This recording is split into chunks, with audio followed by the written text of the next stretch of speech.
So, Okay, you're recording now? yes, I'm recording now. Okay. Well, hi, I'm Larry Gostin. I'm a professor of global health law at Georgetown University and the faculty director of the O'Neill Institute for National and Global Health Law. I also direct the World Health Organization, a collaborating center on national and global health law. And I'm really pleased to be with you, with my fellow friends in human rights, uh, in the Asian region, and in the Philippines.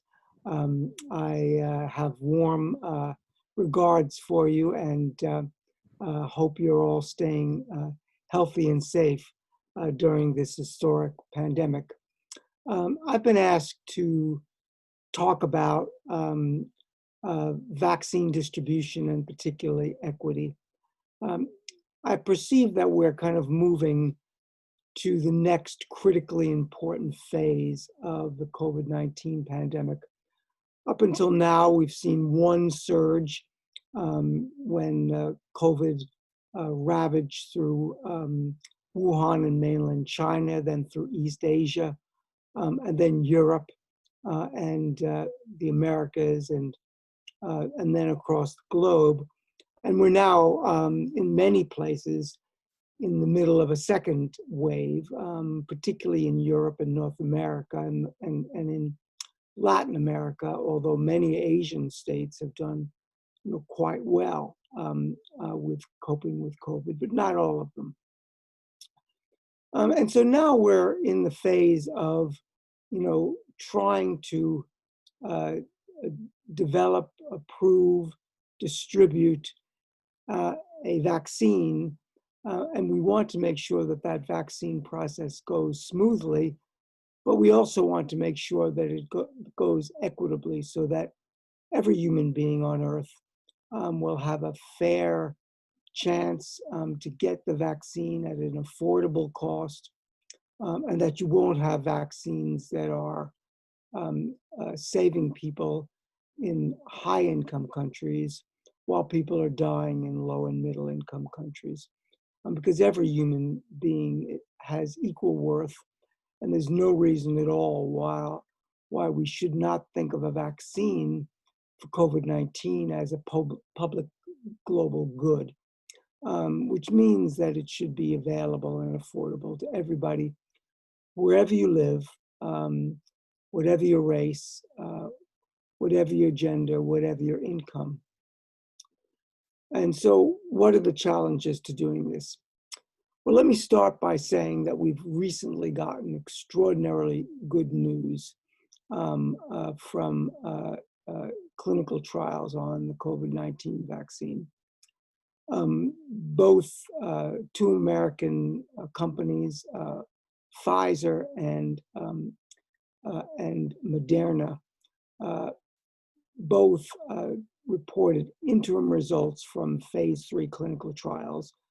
That is the latest stage clinical trials, showing that the vaccine was very safe, but just as important, highly effective. And it was much more effective than any of us could have even imagined. We thought it would be in the range of an influenza vaccine, say from 50 to 70% effective. It turned out that interim data show that it's actually up to 95% effective, which is astounding. That's more like a measles vaccine. And we've been able to eliminate measles. So one day, probably won't be for maybe 5 years, I think that COVID-19 will be eliminated in many parts of the world, even as we continue to see clusters of cases in places. And it's important to note that COVID-19 will never be eradicated, meaning that we're always going to see COVID-19 as part of our ecosystem for our lifetimes, most probably. We also got some preliminary results last week from phase 2 trials from Oxford AstraZeneca, which showed that their vaccine was safe and effective even among vulnerable elderly populations. So this is all wonderful news. The problem is delivering the vaccine. Even in high-income countries, let alone low-income countries, there are formidable obstacles. Most of these vaccines, in fact, all of them that have reported interim results, are two-dose vaccines. And so we're going to have to be able to find every human being on the planet, vaccinate them, and find them again for their second dose. So we're going to need a vaccine infrastructure and data systems like never before.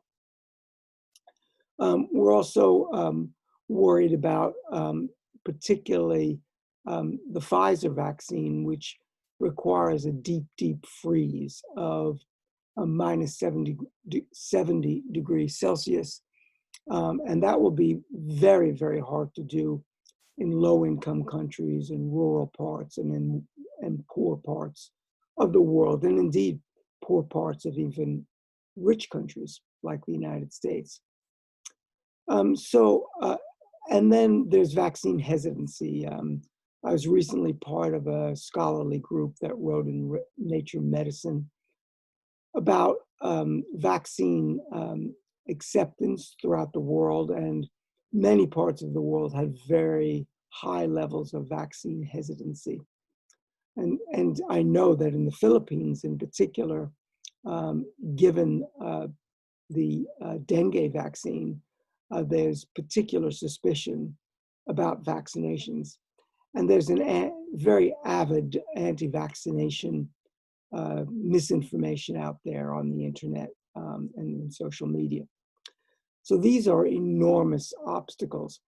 At the same time, high-income countries, and also one middle-income country, India, has begun to buy up all the existing supplies of COVID-19 vaccines, mostly the United States, Canada, Europe, and the United Kingdom have bought up huge supplies, billions upon billions of doses, which means there's going to be scarcity for the rest of the world. The only global initiative that's really designed to be equitable is the WHO Gavi CEPI initiative called the COVAX initiative. And the COVAX facility is intended to try to purchase and then deliver vaccines to low-income vulnerable countries. But currently, the COVAX facility has far too few vaccines that it's been able to purchase, and it's likely to have problems. Currently, the United States is not a member of COVAX, but I anticipate that President Biden will join. I hope he will, when he comes into office on January 20th or soon thereafter.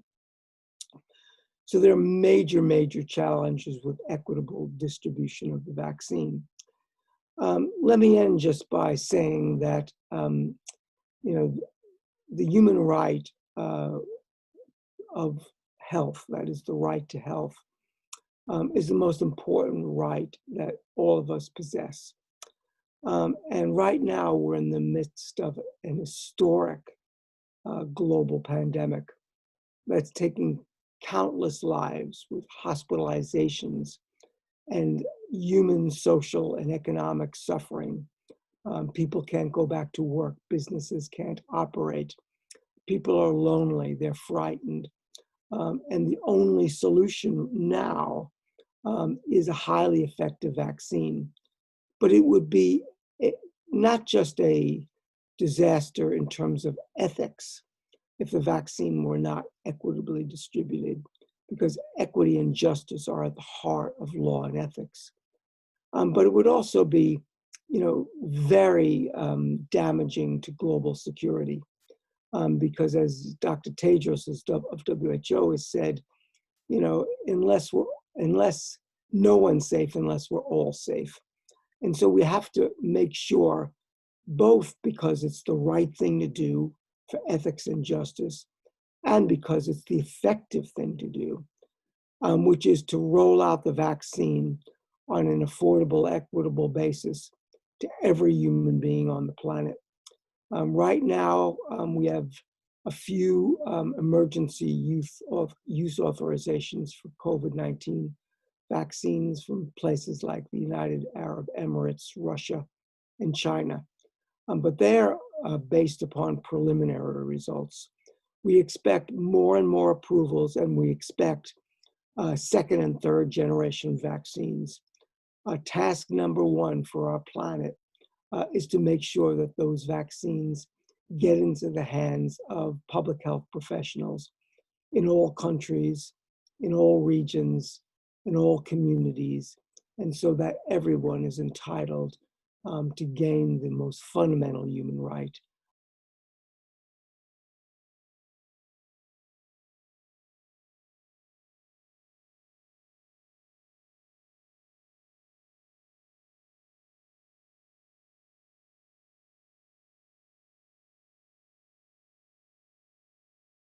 And we need to work locally to make affordable, equitable access to vaccines the most important endeavor of our lifetimes.